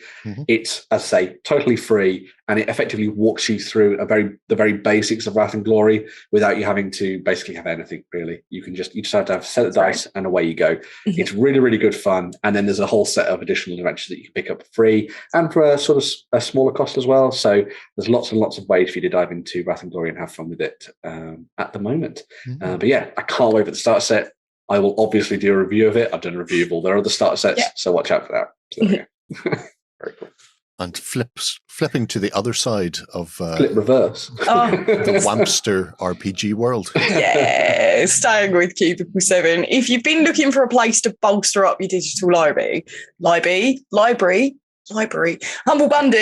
Wow, I can't even sentence today. You're all going to have to stop the day drinking if you can't complete a sentence. Just I can't, yeah, right. If you've been looking for a place to bolster up your digital library, Humble Bundle has been stepping up recently with some really good hobby stuff. So whether you like maps, digital RPGs, STL files, I find myself week in, week out just checking on what the next hobby surprise is up there.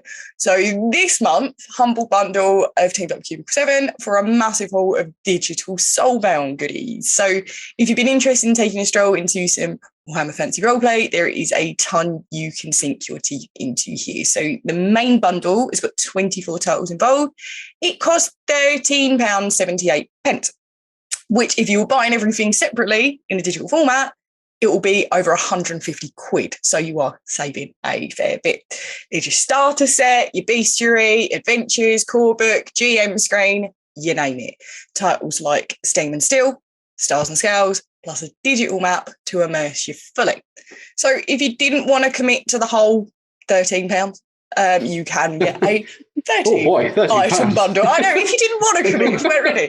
You can get a 13-item bundle as well for £7.65 or a 6-item bundle for 76p, and that includes the starter set as well. It's just worth it for the starter set, in my opinion. But it's a great excuse to jump in if you've been pondering the idea. And as you can see by Jerry, there's a cheeky 20% off voucher for Age of Sigmar's Cubicle 7 titles as part of the bundles too. If you've never been on Humble Bundle before, users are offered a chance to pay whatever they feel they want to pay. So you'll be given kind of a limit, and you can pay more if you want to, as per the suggested price. So if you wanted to offer more, you can. Not all the money goes to Humble Bundle. The money goes to the creator and towards a charity pick behind the campaign. So it's never a clear cut 50-50 where you want your money to go. You can. So this particular charity is going to Children's Health Ireland.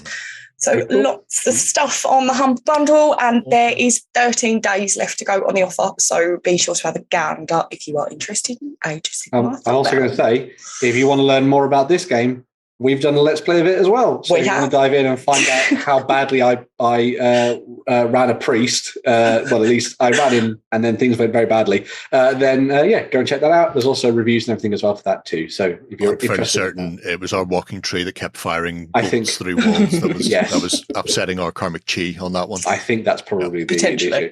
Yeah. We've also got a couple of interviews lined up with Cubicle 7 in the future as well. So we've got one talking about was it Warhammer Fantasy Roleplay stuff? So all the stuff is coming up for that. And we're also going to have one talking about Soulbound as well. So we're going to be diving into that and talking about Destruction, which is very cool. So yeah. Destruction. There you have it. That's got you up to speed with what you've missed in the last week and a bit. We're going to have a quick swish. And when we come back, take a look at some 3D printing and Kickstarters.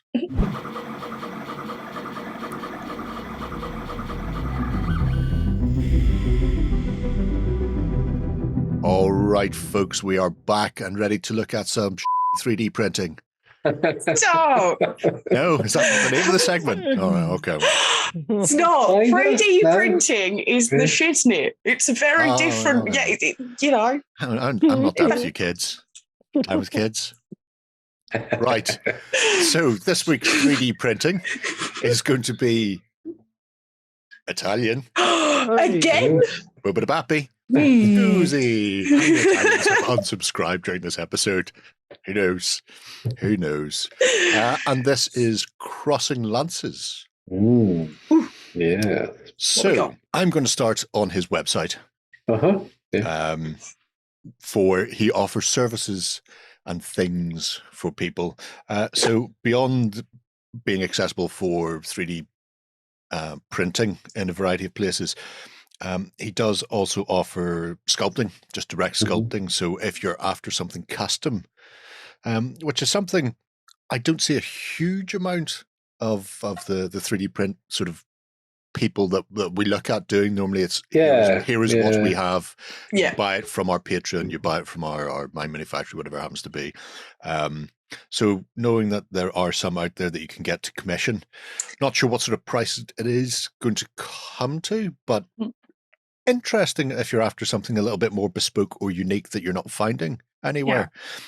Obviously, when you see what he has worked on, he has a distinct style, but it changes depending on what he is doing. It's a fairly broad spectrum of interesting things. Yeah. So you're not going to be looking at it going, well, he only does chibi things, therefore it's not going to work for my historical army where I need a specific model that isn't available anywhere. You might be able to get around that in ways and means. Obviously has done some crowdfunding-y things in the past via the medium of Kickstarter and Patreon. But if I go to the store, you can get his bits and pieces via the medium of Pinshape, which I've never heard of. New to me. CG Trader, which I have at my manufactory. And when I was having a wee scrolly through them, I'd noticed that some things look like they replicate, but other things do not. So you might find bits and pieces on some of them that are more, I will consent to, that are more specific. So, for example, the Pinshape one, obviously we've got a lot of fantasy that is on some of the others as well. But then towards the end, you start to get some more unusual things like rings or, historical busts. That's pretty cool. Things like that. Yeah. So as to how much overlap there is between the three different systems, I'm not 100% certain, but it's worth being aware that he does have, or he is accessible through multiple. I mean, I think that is the full kit and caboodle there as far as Pinshape goes. Likewise on CG Trader, I think this is what's on my manufactory, but possibly arranged differently. So I can just see something that says Angry Leprechaun Bundle, so I am going to ask you to click on that at some point. Well, we'll click on it when we're here. We're not far past St. Patrick's Day, but you can see there's like pirate crews and some chairs and zombie captains and the St. Patrick's Day Angry Leprechaun Bundle, which is a bundle of angry leprechauns. Very, very much so. There's a whole slew of madness. Oh, there's There's also a whole slew of bits and pieces to go with. Yeah. Including Good Angry stuff. Tree, some Celtic I think villages which are a bit more Tudor-esque. I think the idea was that these were going to be used as a Blood Bowl team. That would make sense. Oh, that's a great Okay. idea. Yeah, that's the stadium. Oh, yeah, because they've Build got around reroll counters and stuff as well. Yeah. And you've even got your cheerleader section, including a big foam hand. That explains why there's a tree man then as well. That would So you make run them sense. as halflings. Very with the tree man. cool. Anyway, so just let you know, there are those two places. They are Yes. a thing that exist. However, we've been mostly skulking around my mini factory, so we'll have a skulk there. Beautiful. Yeah. So Filippo Giovannini is his name, which is an awesome name anyway, but has broken down a selection of different bundles into different options over on the store. So there's lots of ways you can play around with these things. I'm fairly sure a lot of these pieces have popped up weirdly in like either people's projects or on Twitter and in certain different ways. Like, for example, there's a set of very angry princesses. Oh, that I know love a lot them. of people have talked about. These are fantastic. I'd love to use these as like board game components Stuff or something. fables, chuck them in, Yeah, you know. yeah. That'd be quite nice. But this goes back to what Jerry was saying about the fact that Filippo's got kind of like a very wide-ranging set of skills. Yes. So can do these and then can do more serious models at the same time. So Which you won't see immediately because I found this to have a look at first. But yeah, because you go from inspired by chibi League of to Legends. yeah, you go from chibi things like this to historically accurate or more standard sort of fantasy or sci-fi tropes, and then you'll hit something like a very finely detailed sculpted of the Holy Family. I mean, he's Italian. I imagine the Catholicism is strong in that one. We're only separated by a couple of letters. Our flags are practically the same. But yeah, it's an unusual selection. Where's the best place for us to go rather than me just start clicking? If you scroll up on this, there there should be collection sets that you can look at. So I would open up Rough and Tumble, the Fantasy Football. Yeah, Rough and Tumble and the Fantasy Football, and then that Black Friday 2021 one as well. We'll look at that. Okay. Because these kind of like clicks together some of the like key elements of stuff. So this gives you a look at all the different kind of key elements once again. Yeah. This gives us a look at all the fantasy football teams that they've got. So there's a whole like there's a duck team. Stop! You've just got me off the Cutimals. Now you're giving me a team. duck team. I already had a penguin team, Ben. Now you're giving me ducks. Teddy bears? That is ridiculous. There may be teddy bears. I think there are. There's a killer teddy bear team. They've got like an early 1900s American football padding on as well. Yeah. Which weirdly we never really see when people do Blood Bowl. We don't see the early style, you know, the thing that you would see at the start of Cheers, generally on the black and white photographs. They are. You've got them quacking. Oh, they've got such attitude issues. It's brilliant. They're very angry. Are they angry because they have no opposable thumbs to hold and throw the ball with? That would make me angry if I was a football playing back. Oh, hello, Cat. Oh, I've got a kid here. In a conquistador look as well. Yeah. There was like Cass was saying there's a teddy bear team. We look at the teddy bear team. Oh, the killer teddy bears. Yeah. Oh, there's bunnies and pigs and. I'm sure my baby Cage can find his way in there. These are awesome. Oh, they're sinister as anything. I love One's that. actually ripped his own head off. That's fantastic. That's excellent. Brilliant. Oh, they're great. That's excellent for a very specific reason. I've been looking at the Malifaux actually do a set of really raging, ripped apart, stitched horror teddy bears. The teddies, yeah. And I was thinking they'd be great for doppelgangers in Kings of War. But they're expensive to put a ton of them on a base. Where something like this could be a winner. Oh, yeah. I like that. I think that's pretty cool. Mesmerised, yeah. Mm-hmm. I guess it's the throwers that have taken their heads off. That would make sense. Yeah. Oh, they're great. Look, little wolves. You got your blitzers. Oh, I'd have stuffing coming out of the Saints. Barely held together. No pun intended, but barely held together. Are you sure there was no pun intended? Because it sounded like there was pun very much. I ran with it, Jerry. That's all I went. You've got to do it. Sometimes you got to do it.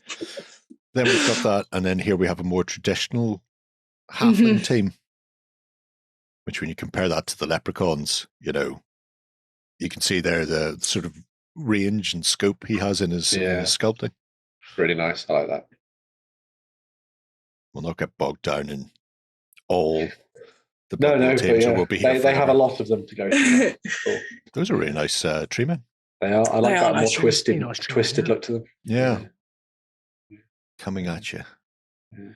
So the other one was the Rough and Tumble collection. Yes. We'll look at that one first. So this is sort of again, it's got some kind of like fantasy football elements in it, but then a few more of them have been designed for use in sort of skirmish games or D&D and that kind of thing as well. So there's apparently Filippo really likes halflings. That seems to be the main thing. That's the main theme. Yeah. But yeah, there's things like Ratman and all sorts of stuff in there as well. So if you're looking for an alternative, they're awesome. Yeah, I think like while obviously a lot of people would be like, Warhammer, that's cool. I think these are more probably suited to using Kings of War. I think the aesthetic matches nicely with the Mantic stuff. Yep. Very good for Ratkin and Ratkin sleeves. Yeah. So I think these would be a really nice one. Easily works for both. I love that. With Ruff. Yes. Yeah. Was it? You look like a pigeon that swallowed a plate, Percy. But yeah, they're great little collection. It's a great little collection of stuff, and I love that he's put them on hex bases. Yeah, but for no reason. But yeah. I look good. Yeah, all for that. You never have enough rat folk. No, there's your Bilbo, possibly not Bilbo. Not Bilbo. Bilbo, not Bilbo. Yeah, could be. I'm not saying the B word after what happened last week. Every single time I said it, you had Warren giggling. I'm not doing it. Right. Is that what happened there? It was just... No, that's exactly what happened. We can't put this out. It's just hysterical laughter the whole time. Well, that makes sense. That makes an awful lot of sense. That's really interesting. Halfling on shield bearer. Just one fat halfling having to hold the queen up. Turn into one of your like casters or something, maybe. Oh yeah, it's a sorcerer for Kings of War. Yeah, mounted on noble steed. You just have to. That'd be very good for the new periscope magic item actually that lets you see you above units. Sorry, I'm just going through a halfling phase at the moment with Kings of War. You've been playing with halflings for a while, though. You haven't. Oh, I've been playing with them for years. There's even a plague Ken. Who wouldn't want a plague Ken? Well, yeah. Wow. I can think of a few people who wouldn't want one, but look at that. That's hilarious. Can someone please put that into turnip and it will make me very happy? It would make sense. That would be good. Yeah. So there's also this Black Friday collection. So this is from last year, but one of the things that I really liked was that Princesses Got Angry. So it's very recognizable Disney princesses that have decided that they've had quite enough of they've gone wrong. Their damsel in distress ways, and so they're now ready to kick ass and take names instead, which I thought was really fun. Nice. Literally taking the register. Like, yes. Look at that. Yeah. Wolverine Bell. Yeah. I quite like the idea of maybe using these and then finding like a Shrek and Donkey miniature or something. Awesome, Ben. And then you could play out like a Shrek game. That's quite nice. That is very nice. Modular castle set, yeah. Make the Disney castle. Very cool. Oh, she's cleaned the floor one too many times. Yeah, she shall not go to the ball. No. Maybe cheat a wall, mind you. I quite like the idea of having them being part of like a zombie game. So you have a whole bunch of zombies. Oh yeah. They've all been like captured by the wicked witch or something, and so you have to break out of the prison and kill the zombies and escape and kill the witch. I mean, that'd be kind of awesome. Yeah, or you just have your zombie outbreak in Disneyland. Well, yes, and these are just the actors desperately trying to get out.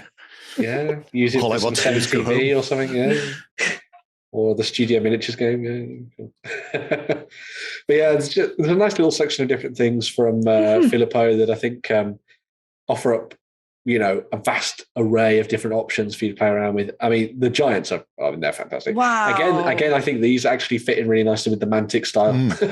Yeah. I think that's a really good look. I think they work really well alongside really the action nice official.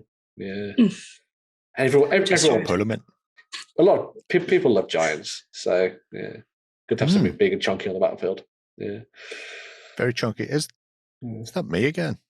Is this I get Yeah, around? it is, yeah. Wow, almost. 15 years ago, before the guts started building up. They are clinker sham, as I believe they say in France. Those two on the right are just dancing together. That's Yeah, they are. Oh, he's doing the. I hope Just do it. I really hope that's what he's doing, and he's not just trying to squeeze one out. He's got a bit of head shaker going on. Yeah. I've been bunged up for days. I shouldn't have eaten those poisonous rats. Yeah, they are lovely. They are. Painted up gorgeous. Work. I like that we've had some of it, images of it painted and not painted. It's nice. Yeah. Nice way to display it. Product. It's an interesting thing. What is this? Is this tribes? Yep. So similar to a lot of creators, obviously, there's the store where you can go and buy everything, and then you can dive in and play around with tribes releases every month or it's every so often. Wolfen. Yeah. Yes.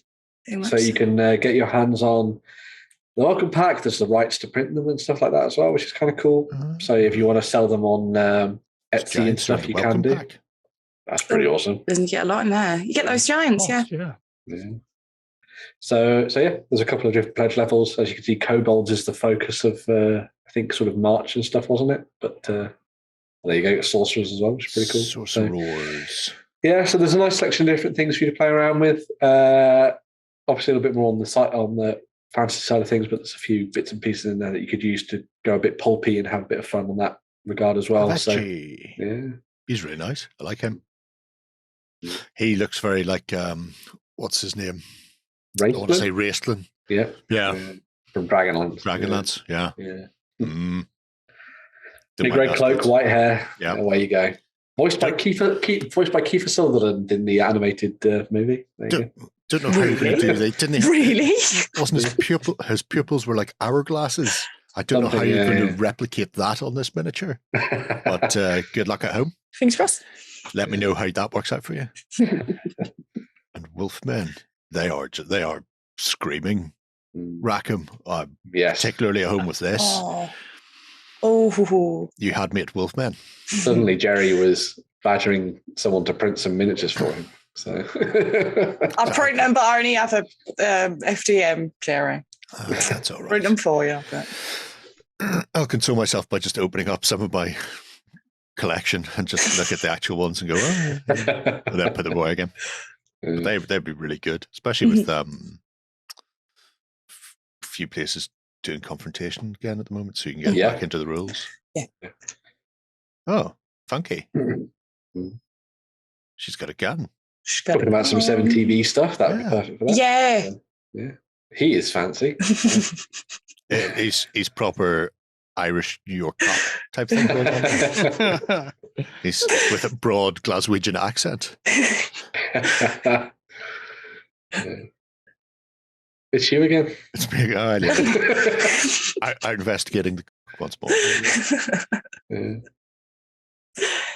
They're ridiculous. What are they about to be? Yeah.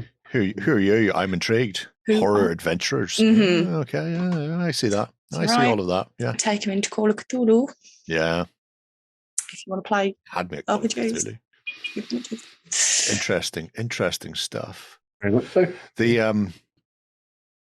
It's not on here. Maybe it's because it's on my mini factory, and I don't know whether there's specific tie-ins that they have to meet or whatever. But I know the CG Trader range, a lot of his stuff is giving 10% of the money towards Ukraine at the moment. Oh, that's good. So that's nice. If it doesn't make a difference to you where you get them from, and you want to support the people be a good way to go. Who are being forced out of their houses at the moment, it's a good way to go. Yes, I want to open these because you can't stop me. I've got the buttons. Once Look again, at that hat. they're That's a hat.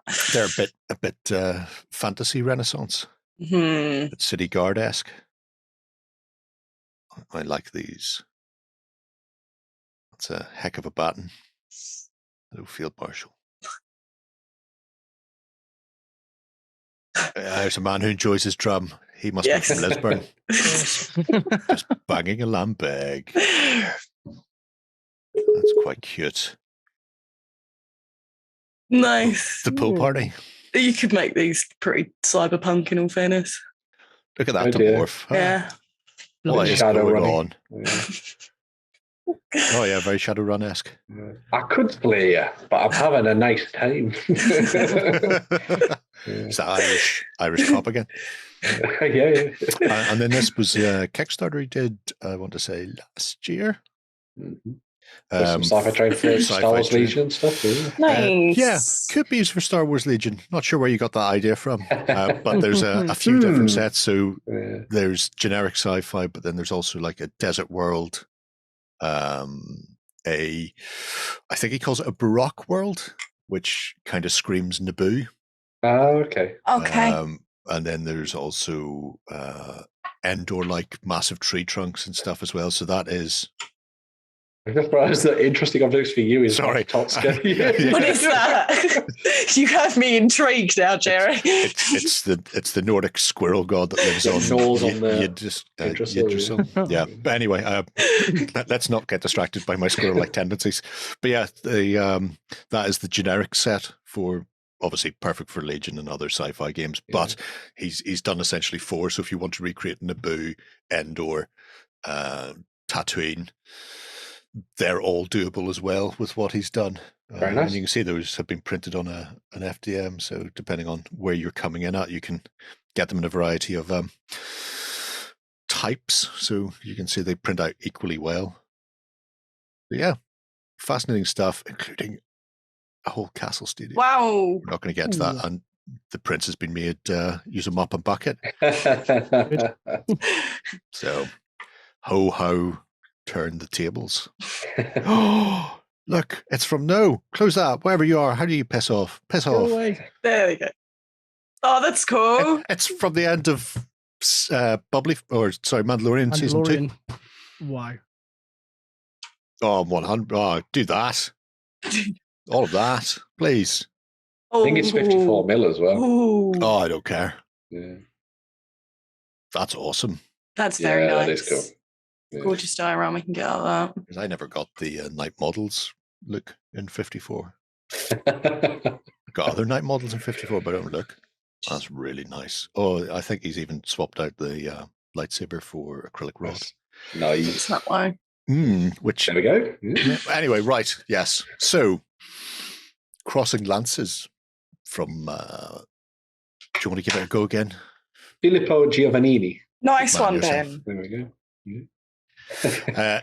Worth checking out across is multiple platforms. There will be links down below for all of that. So check it out. You'll never know what you're going to find. Did you win one of our prizes? Find out on our prize claim center over at OnTableTop.com.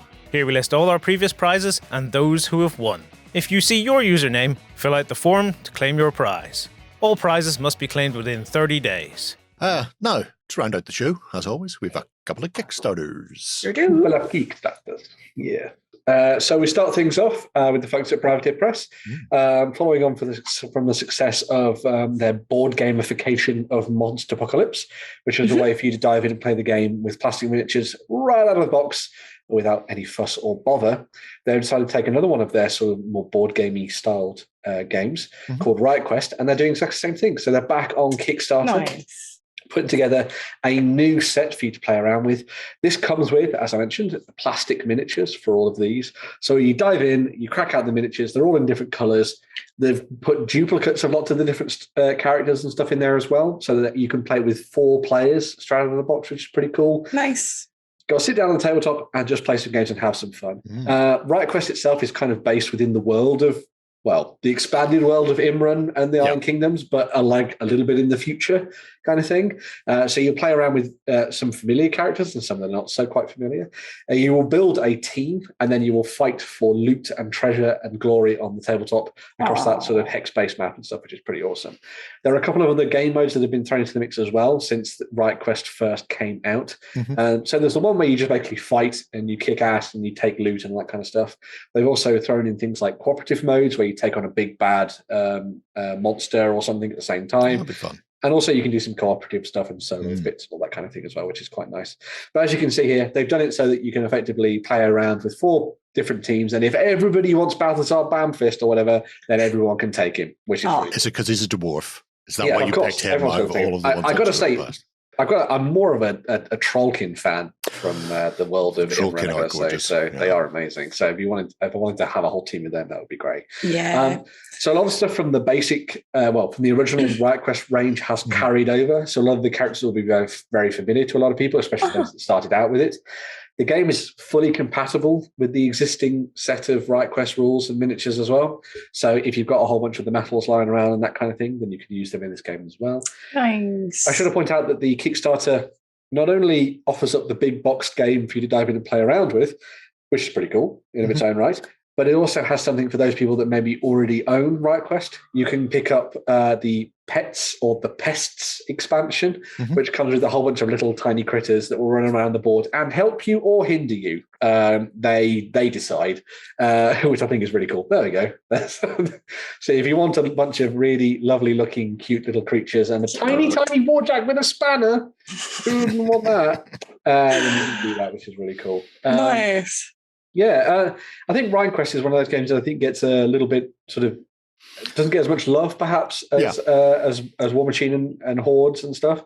I think they've done a really good job on it and sort of expanded it in a really nice way. And there's been a lot of expansions over the last couple of years where they've thrown in different themes and ideas. As I say, I think one of the big things is the cooperative nature of stuff that you can play around with. So if you don't want to just do like a straight one-on-one bash or something, you can play around with cooperative modes and that kind of thing as well. But, it's interesting because I had a look at I want to say it's Winter Wonderland. Yes, starter, which was one of like season sets. I think. Which had some gorgeous miniatures in it and a themed game board. Essentially, it's plays out. It's like an arena battle game where you put together your team, but as the game plays through, you've got sort of treasure appears and disappears, and so somebody loots something on one side of the arena, and maybe a treasure will pop up on your side. So you've got a lot of frantic action. You just don't get pushed into a corner and then pummeled to death because you're all going for one thing in one particular place. So it's very fast paced, but also gameplay wise, you play out in like 30 minutes, 3/4 of an hour top. So you can play lots and lots of games and sort of level up your gang. And they all have interesting little synergies. So you can tailor it to your own sort of style of play, which is nice. And I love the fact that they've taken the War Machine world and then just went for a comedic slant on it. Everything has a slightly cartoonish feel. In the it's like what Blood Bowl did to Warhammer Fantasy in a way. Yeah, exactly like that. Where some of them could almost have stepped straight off a game of Warhammer Hordes, and other ones you're just looking at and you're going, well, this is just ridiculous and cute and fun. And just has that cartoon anime feel to it. It's like a Saturday morning cartoon version of what a game in the privateer world would be, which is it's fascinating. You're right, it doesn't get enough time in the sun, I think. I think if anybody's like a fan of the kind of aesthetic and the feel of things like Borderlands, I think that Riot Quest and that style of game, I think, is a really good way to sort of dive in and experience that on the tabletop. I think in an established setting that you've got a whole bunch of really good rules writers and sculptors behind it as well. So if you want to go check that out, it's got 13 days left from the time you're seeing this. So go have a look at it and see what you think. So definitely worth a look. And there's the rule book you can download and check out some gameplay videos as well if you've not seen it before. You can have a look at my unboxing. It's delightful. People have to pry those miniatures from my cold dead hands. They are really, really nice. Right. We started with an indie that had some dinosaurs. We're finishing with a Kickstarter that has very famous dinosaurs. You beat me to it. I was going to say cue the Jurassic Park theme tune, but you're already there, Ben. Right. For a few months, Prospero Hall, who are the game design studio over at Funko Games, they've been teasing Jurassic World, the legacy of Isla Nublar. So now we have it. Isla Nublar. Sorry, I got Spanish into the odd things.